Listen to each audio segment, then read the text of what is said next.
Loneliness. It's a word that resonates with many, yet it often goes unspoken.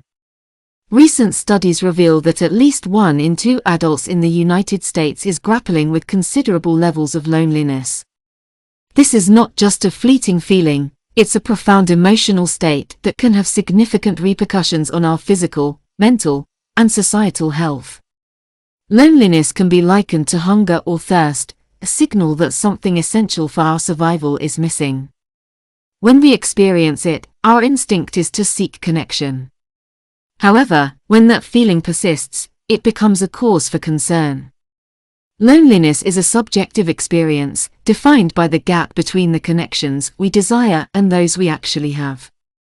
While many of us may feel lonely at times, the statistics are alarming. 1 in 2 adults in America report measurable levels of loneliness, with even higher rates among young people.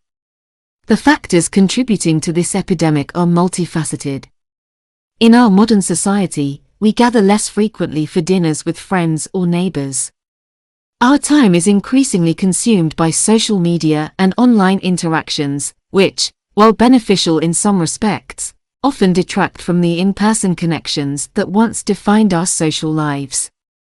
Technology has made life more convenient, but it has also led to a decrease in spontaneous encounters, those brief moments of connection we used to have in grocery stores, retail shops, or simply in our neighborhoods.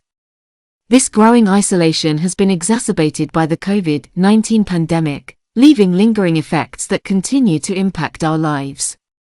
For nearly half a century, we have witnessed a decline in participation in organizations that once brought us together, recreational leagues, service groups, and faith-based communities. The consequences of this social disconnection are dire. Research indicates that prolonged loneliness can lead to increased risks of anxiety, depression, heart disease, dementia, and even premature death. The mortality impact of loneliness is staggering, comparable to smoking daily and even surpassing the risks associated with obesity. Yet, there is hope. Investing in social connections can enhance our well-being both in the short term and long term. Simple acts, such as calling a friend to check in or responding to a call with genuine interest, can significantly alter our emotional landscape. The most effective way to connect remains face-to-face interaction. However, if that's not possible, a phone call or video chat can still bridge the gap.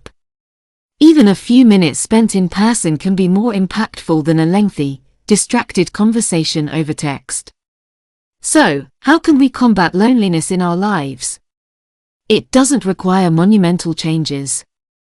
Start small.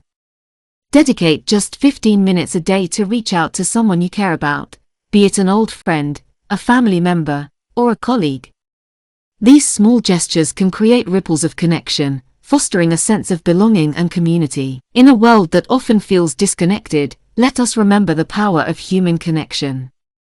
Together, we can combat loneliness and build a healthier, more connected society.